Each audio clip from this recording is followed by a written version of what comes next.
कोई किसी की उन्नति से जल रहा है, कोई किसी का बढ़ता हुआ नाम देख करके भीतर भीतर बहुत दुखी होता है कि इसका इतना नाम क्यों होता है, इतना यश क्यों है। ईर्षु घृणी न संतुष्टा, क्रोधनो नित्य संकिता, पर भाग्योपि जीवी च खडेते नित्य दुखिता। 6 प्रकार के लोग हमेशा दुखी रहते हैं। एक तो वह लोग जो दूसरों से ईर्ष्या करते हैं, स्वयं तो कुछ भी अच्छा नहीं करेंगे, लेकिन यदि कोई अच्छा कर रहा है तो उससे जलन करेंगे। गाँव में पहचान वालों में जलन की समस्या बहुत है। जिनसे तुम्हारा परिचय नहीं है, तुम्हारी पहचान नहीं है, तो उनको तुमसे कोई खास मतलब नहीं, न जलन है न खलन है। लेकिन जो पहचान वाले हैं, जो तुम्हें जानते हैं, उसमें बहुत से कम लोग हैं जो तुमको मानते हैं, और जो नहीं मानते हैं उनको जलन होती है, खलन होती है। तुम्हारी उन्नति से भी बहुत से लोग दुखी हैं। वे भगवान से यही मांगते हैं कि भगवान कुछ देना या न देना, लेकिन इसका तो सत्यानाश कर ही देना। वो यही मांगते रहते हैं। कई रिश्तेदार आपसे जलने लग जाते हैं, क्योंकि रिश्तेदारों के मन में ये होता है इनकी उन्नति हुई, लेकिन इनसे हमको क्या मिला, हमको क्या मिला। सब लोग फायदा उठाना चाहते हैं। लोग सोचते हैं हमको मिले कुछ, और तुम्हारे पास इतनी सामर्थ्य नहीं कि तुम सबको कुछ दे सको। अगर सबको तुम बांटो तो तुम जीरो हो जाओगे, और तुम नहीं बांटोगे तो ये सब मिल करके तुमको जीरो कर देंगे, नुकसान करेंगे, परेशान करेंगे, उलझन करेंगे, झंझट में डाल देंगे, कोई केस लगा देंगे और तुम्हारा काम बिगाड़ देंगे, तुम्हारी दुकान में आग लगा देंगे। आज एक हमारा भक्त बता रहा था कि हमारे पड़ोस में एक नकली बाबा रहता है। वो बड़ा दुष्ट है, दारू भी पीता है, गांजा भी पीता है, और मेरे मेडिकल स्टोर की दुकान में पेट्रोल डाल करके रात में आग लगा दी और सब दुकान जल गई, और बीमा था नहीं, सब बर्बाद हो गई। अब वो बाबा है। कितने लोग बाबा जैसा कपड़ा पहने हैं और बाबा का एक भी कर्म नहीं। अब कपड़ा में क्या करोगे तुम? और पूछो उससे कपड़ा क्यों पहनो, तो कहता संविधान में कहाँ लिखा है कपड़ा जो मन होगा वो पहनेंगे। तो फिर कहो संविधान में जब नहीं लिखा है तो साड़ी पहन कर आओ एक दिन, बोले साड़ी नहीं पहनेंगे। बड़ा संविधान का ज्ञान है उसको, और बड़ी तर्क की बातें करेगा। अब उस बाबा ने उनका मेडिकल स्टोर जला दिया, करोड़ों का नुकसान हो गया। वो भक्त का मन दुखी है। भक्त कहता है अब गुरुदेव, वो बाबा फिर जेल चला गया। बाबा जेल में है वो, क्योंकि बाबा नुकसान किया है। अब बाबा जेल में हवा खा रहा है। अब बाबा जैसे कपड़ा पहन करके लोग, याद रखना, संत जैसी वेशभूषा उन्हीं को बनाना चाहिए जिनमें संतत्व हो, जिनमें संत के गुण हो।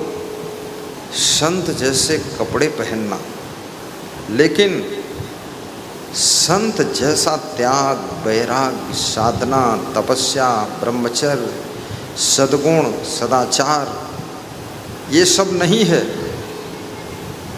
तो संत भेष का सम्मान, संत भेष की मर्यादा खंडित हो जाती है। इसलिए हर व्यक्ति को साधु जैसे कपड़े लपेटना भी नहीं चाहिए, और लपेटा है तो फिर हिम्मत से लपेटो। फिर जो है संत जैसी रहनी भी होना चाहिए। कबीर साहब कहते हैं जिसमें रहनी नहीं, वो ऐसे है जैसे शरीर बहुत सुंदर है लेकिन उसमें प्राण नहीं। शरीर कितना सुंदर हो लेकिन उसमें प्राण ना हो, तो उस शरीर से तुम विवाह करोगे, उसको नौकर रखोगे, मुर्दा को उसको तुम न्योता दोगे कि भंडारे वाना कबीर धाम में? कुछ नहीं, तो मुर्दा है। ऐसे ही जो भेष तो साधु का पहना है लेकिन उसमें साधुता नहीं है, तो समझ लो वो प्राण विहीन मुर्दा है, वो कोई काम का नहीं है। लेकिन मुर्दा भी एक काम करता है। क्या करता है? मुर्दा 2-3 दिन बाद सड़ता है, 5 दिन बाद सड़ करके फूटता है और 7 दिन बाद बदबू का पूरा भंगार फैलता है। मुर्दों में बहुत बदबू आती है, इसीलिए तो मुर्दे को दफनाते हैं आप।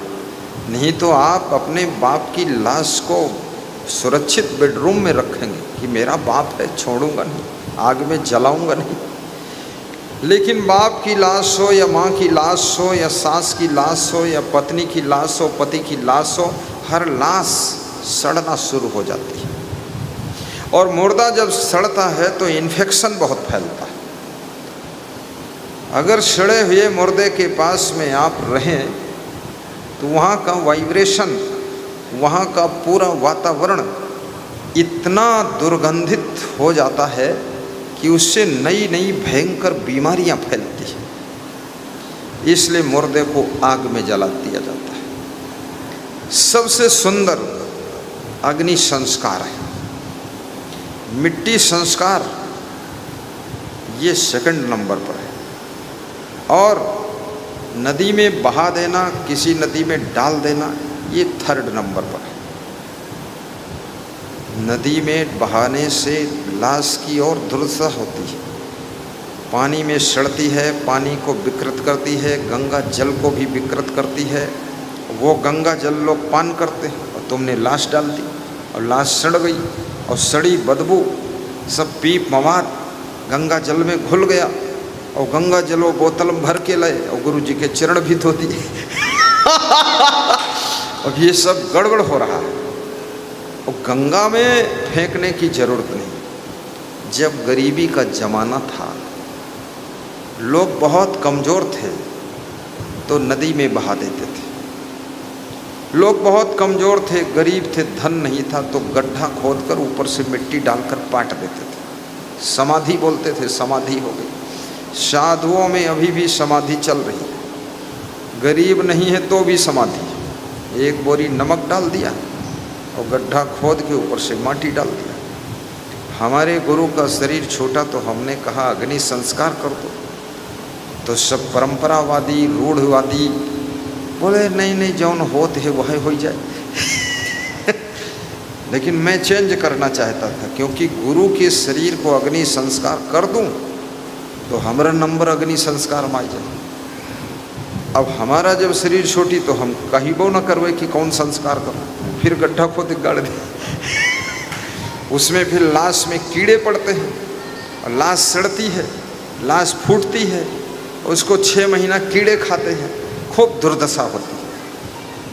अग्नि संस्कार, आप साधु हों गृहस्थ हों, अग्नि संस्कार ही सबसे बेस्ट है। लाश जल गई, झोला भर राख बन गई, थोड़ा बहुत राख जहाँ ले जाना है ले जाओ। और राख वाख ले जाने से कुछ होता नहीं। तुम राख लिए जा रहे हो। और जिंदा बाप था तब उससे कहते थे जाओ गुरु जी के दर्शन करिए आओ, तो जिंदा वो आया नहीं, उसका मन नहीं था। अब मर गया तो उसकी राख बटोरी थैली में बांध के तुम गुरु जी के आश्रम में डाल दियो। तो की मरी आत्मा दुखी है कि हमारा लड़का मानी न, आखिर राखा हुआ ही डाल दे। इसलिए किसी की राख वाख जबरदस्ती न गया में डालो, न प्रयाग में डालो, न हरिद्वार में डालो। अस्थि फूल कोई मतलब नहीं। आप जिंदगी भर कहते रहो। आज मेरे पास में एक भक्त आए, बोले एक दुख है गुरुजी। क्या दुख है? बोले हमारी पत्नी भक्ति नहीं करती है, यह दुख है। हम कहें भक्ति क्या नहीं करती?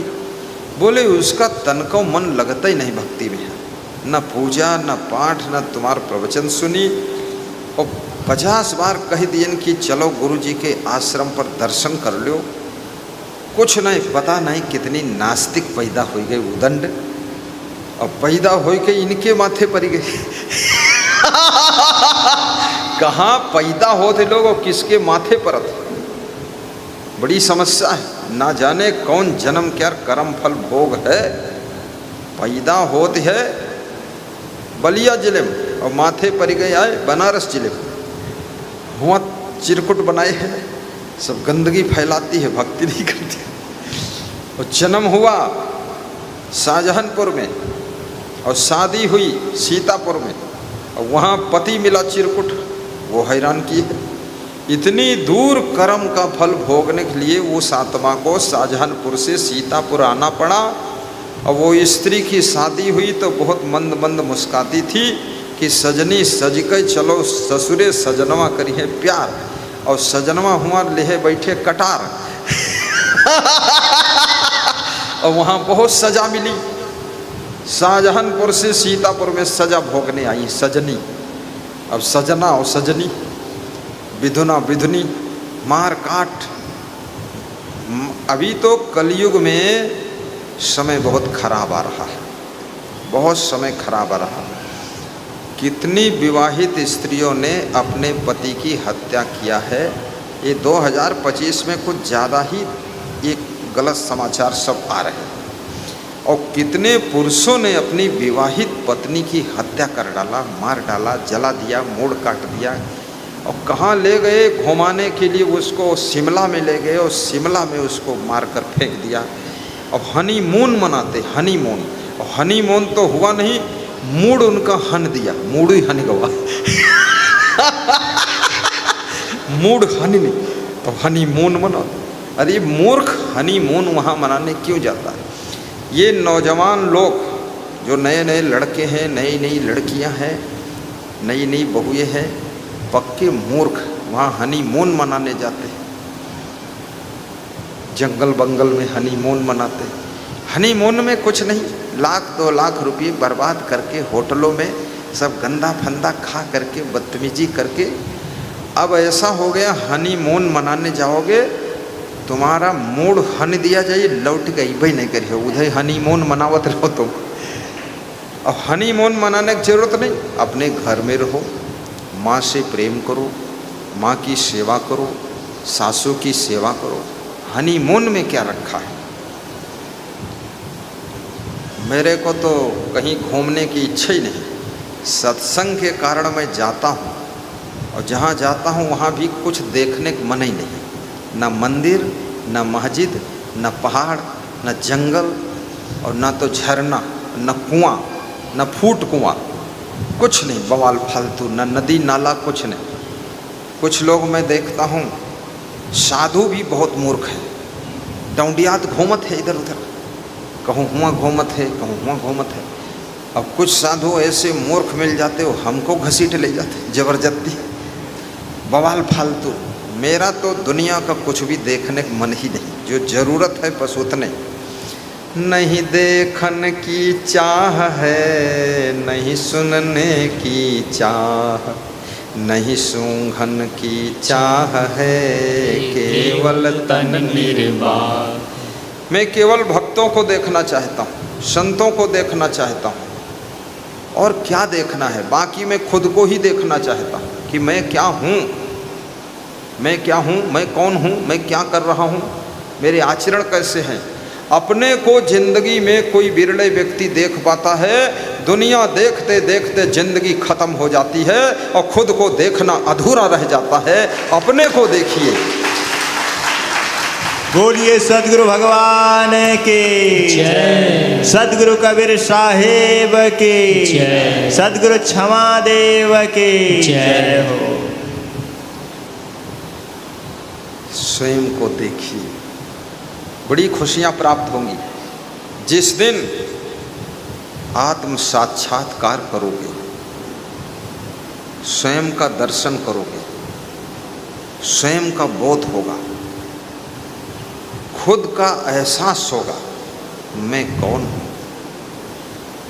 वो सुख मिलेगा जो आज तक कभी मिला ही नहीं है। बहुत बड़ा सुख है स्वयं के अंदर। तेरे ही अंतस तल में सुख का सागर लहराता है।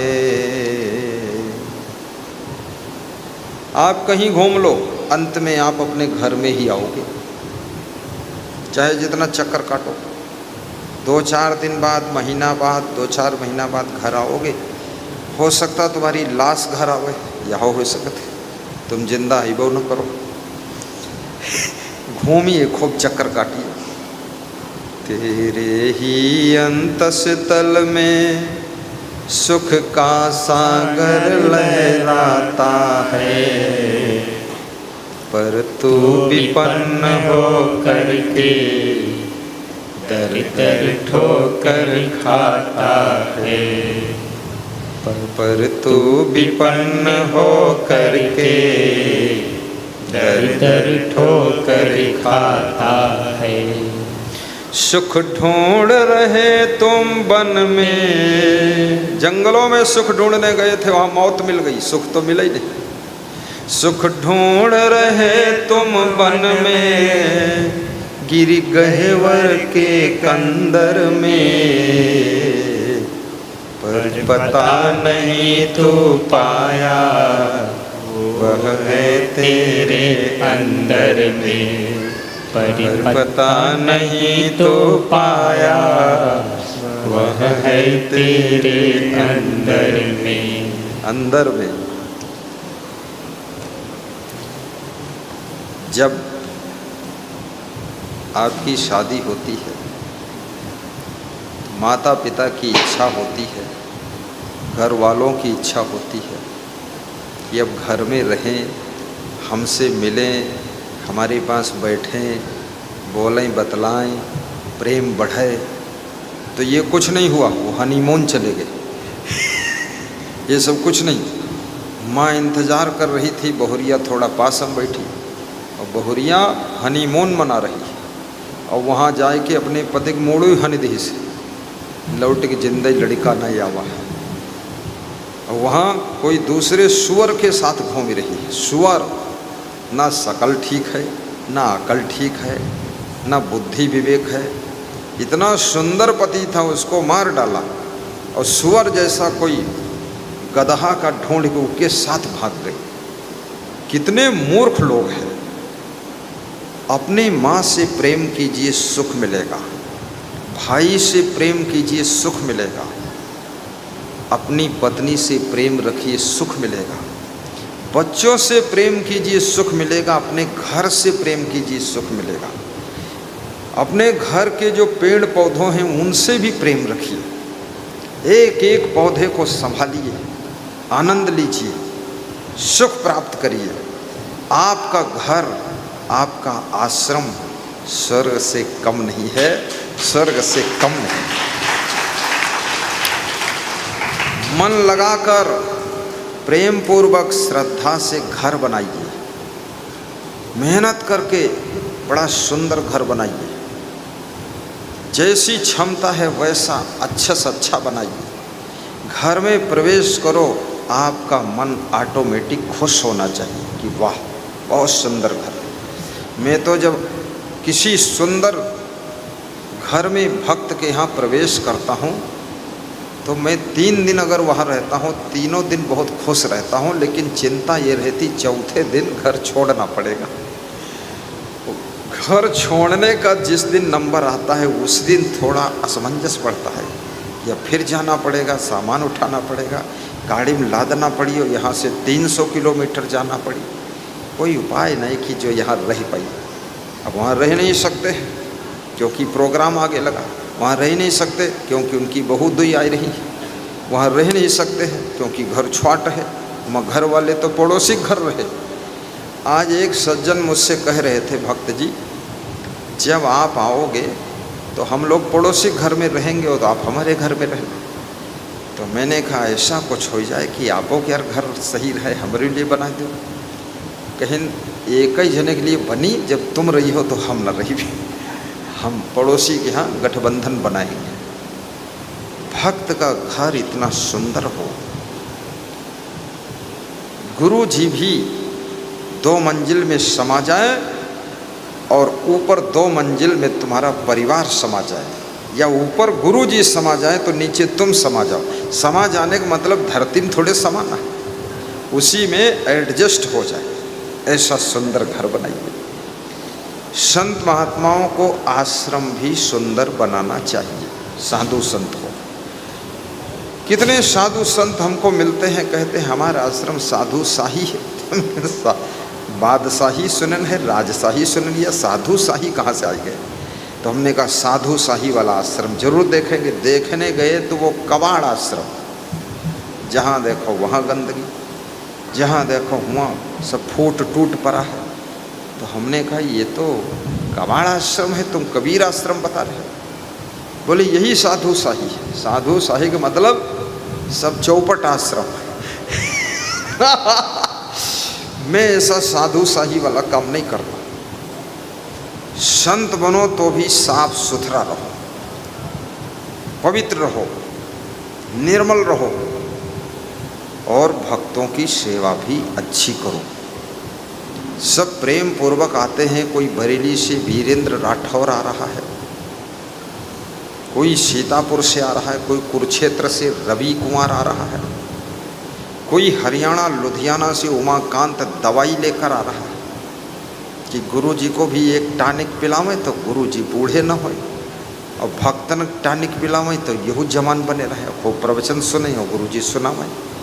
ऐसी दवा लेकर आया है। बोल रहा था बिल्कुल लीवर में 10% दम रह गई हो, 3 टानिक पी लो 100% दम आ जाएगी।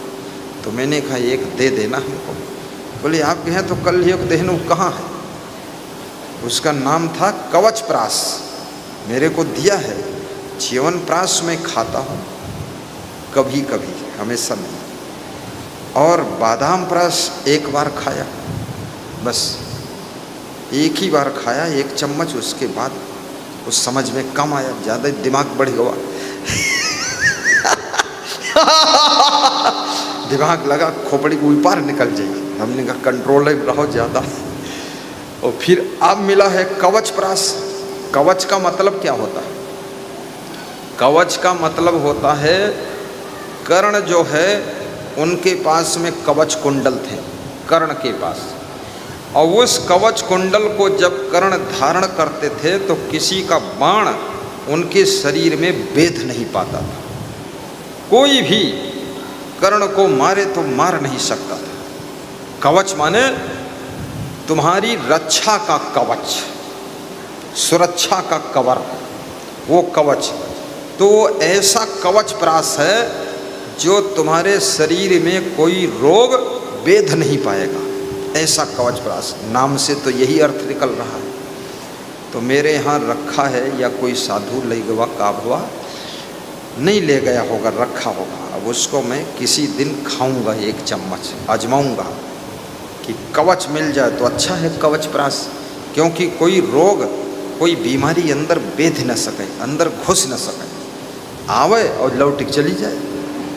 कवच कुंडल में यही होता है, बाण आया उसमें टकरा के चला गया, बाण टूट गया और हम सुरक्षित। तो बीमारी आई और बीमारी वापस लौट गई और तुम सुरक्षित, तुम बीमार हुए नहीं।